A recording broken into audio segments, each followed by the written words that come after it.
What's up, everybody? It's Young Cure with a Metal Gear Solid 5 analysis.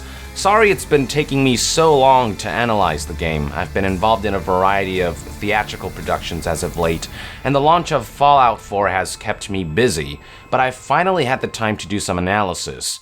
Today, I would like to talk about some of the many references that Phantom Pain makes to Herman Melville's Moby Dick. Now, something to keep in mind is that I'll be using resources like SparkNotes and Shmoop to help me with the Moby Dick side of things. Reading through and analyzing hundreds of pages would simply take far too long, and I think it would be unnecessary, as Phantom Pain's references to Moby Dick are all big picture stuff, which are explained in detail by SparkNotes and Shmoop. Maybe someday I'll get to reading the entire book and discovering some of the smaller details, but for now, this will have to do. Now, for this particular video, I'll be specifically focusing on the references that Phantom Pain makes to Moby Dick's two central characters, Ahab and Ishmael. It is no coincidence that after Big Boss fights off Quiet in the hospital, he calls the player character, Venom Snake, Ahab. Okay, Ahab, time to go. It's also no coincidence that Big Boss utters Moby Dick's famous first line, "Call me Ishmael," when Venom Snake asks him who he is. Who are you? Who am I? You're talking to yourself. Been watching over you for 9 years. You can call me Ishmael. So, right off the bat, it's established that Venom Snake and Big Boss will have roles similar to those of Ahab and Ishmael respectively, and that indeed turned out to be the case. Let's begin by diving into Venom Snake's connection to Ahab, but in order to do so, we must first have a basic understanding of Captain Ahab from Herman Melville's book. So here is a brief summary of the character. Captain Ahab is the maniacal captain of the whaling ship Pequod, who, prior to the events of the book, had encountered a great white whale known as Moby Dick on a previous voyage. The encounter ended in disaster, however, resulting in the loss of Ahab's left leg, which has since been replaced by a stump made of whalebone ivory. Ever since that disastrous voyage, Ahab developed a strong desire for revenge against Moby Dick, who he came to perceive as the embodiment of evil. And thus begins the plot of the book, which takes us through Ahab's quest to hunt down and kill the great white whale Moby Dick. To do so, he recruits a new crew of sailors, harpooners, and whalers to take on his next voyage, where he hopes to face the whale again to exact his revenge once and for all. Sound familiar? Well, that's because Venom Snake's role in Phantom Pain's story bears many resemblances to Ahab's role in Moby Dick's story.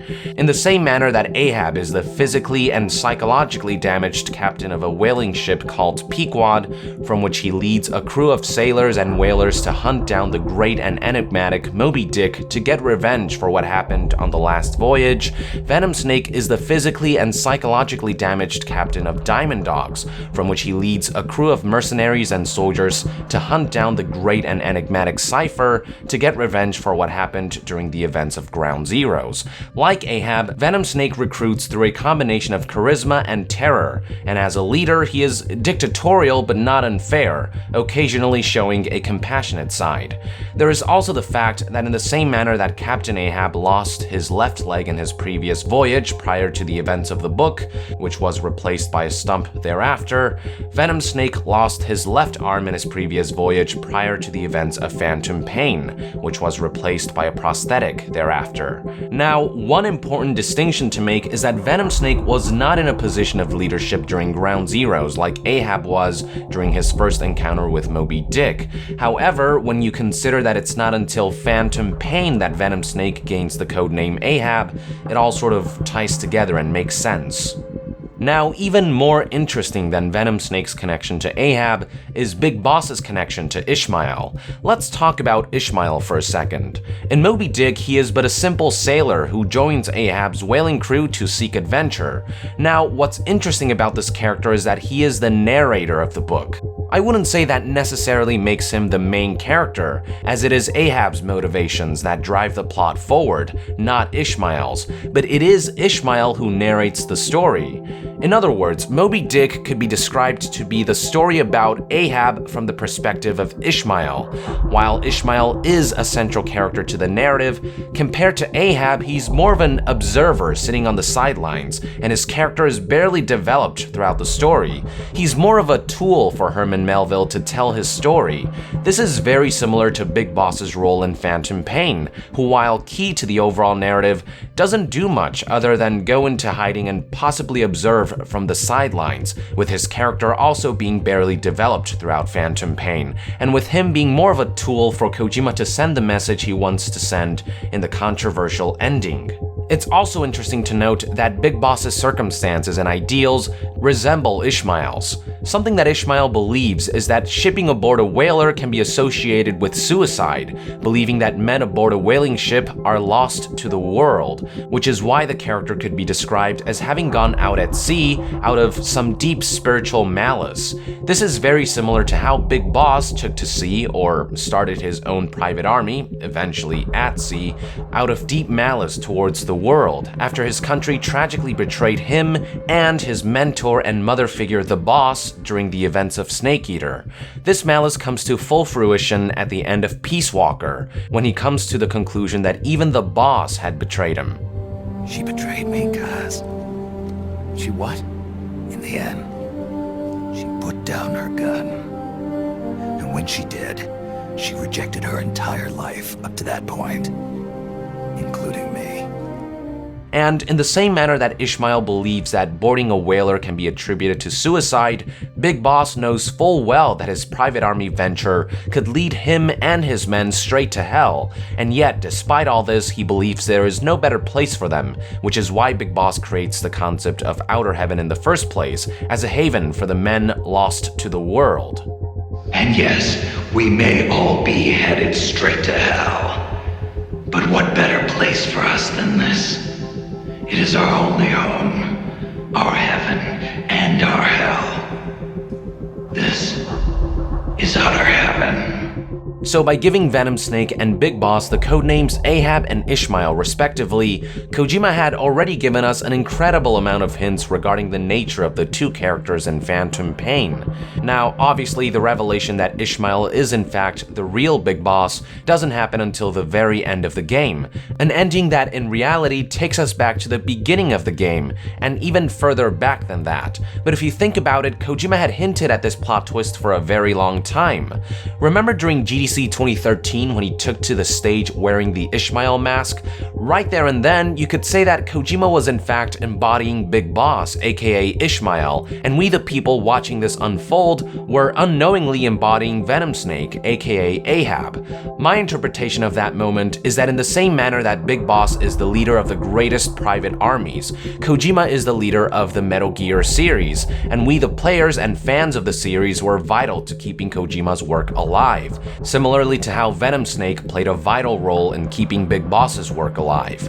This is further reinforced by Phantom Pain's truth ending, in which Kojima breaks the fourth wall by speaking to us the players through Big Boss, essentially telling Venom Snake, a manifestation of the player, that both Kojima and us the fans are both Big Bosses of the Metal Gear series, that we built it together. In turn, it could be said that for Metal Gear Solid 5, Kojima is Ishmael, an observer sitting on the sidelines watching us players Ahab rebuild our base or our Pequod, recruit soldiers, and get ready to exact our revenge against the Great White Whale Cipher as we play through the game. Pretty meta, huh? Now, the connections between Venom Snake Big Boss and Ahab Ishmael extend beyond Phantom Pain. The two pair of characters not only share a resemblance in the roles that they play in their respective stories, but also in their ultimate fates. Let's talk about how Moby Dick ends for a second. Essentially, Ahab meets his demise when he encounters Moby Dick again. In the end, it was his hubris, the thought that he could take on forces far greater than himself, that led to his downfall. As a matter of fact, the entire Pequod crew meet their demise as well, with the only exception being Ishmael. Only Ishmael survived the disastrous voyage. If you compare the fates of Ahab and Ishmael from the book to the fates of Venom Snake and Big Boss Boss throughout the Metal Gear series, you will find that there are stark similarities. After the events of Phantom Pain, during the events of Metal Gear 1, Venom Snake, in the guise of Big Boss, attempts another voyage against the Great White Whale Cipher, now renamed the Patriots, through the Outer Heaven Uprising under the command of the real Big Boss. But in the same manner that Ahab's hubris led to his demise, the egotistical thinking that Solid Snake couldn't possibly thwart the uprising is what led to his demise. Like Ahab, who underestimated Moby Dick, Venom Snake underestimated Solid Snake, a byproduct of the Great White Whale, the Patriots, and he too was taken down by a force greater than himself. Big Boss, on the other hand, like Ishmael, survived. He too tried to take on the Patriots through the Zanzibar land disturbance, and he too had been thwarted by his encounter with the Great White Whale, once again through the Patriots' byproduct Solid Snake, but he survived the incident, even if in a comatose state under the will of the Patriots, imprisoned both in body and mind. As a matter of fact, of the original crew and of the original Patriots, Big Boss was the last one to die at the end of Metal Gear Solid 4 Guns of the Patriots. Like Ishmael, Big Boss had become the sole survivor, even if momentarily. It's pretty crazy how well Kojima ties the story of Moby Dick into Phantom Pain and the Metal Gear saga as a whole.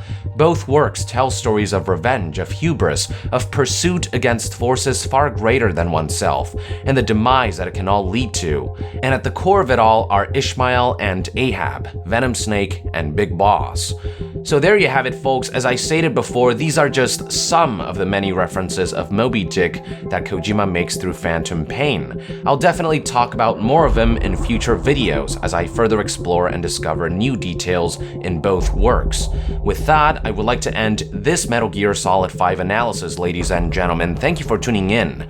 Let us know in the comments below any connections you may have spotted between the Ahabs and Ishmaels of Phantom Pain and Moby Dick, and be sure to share any interpretations that you may have. And to be further updated on Metal Gear news and analysis, stay tuned right here on Young Yeah. I'll see you guys next time. Young out.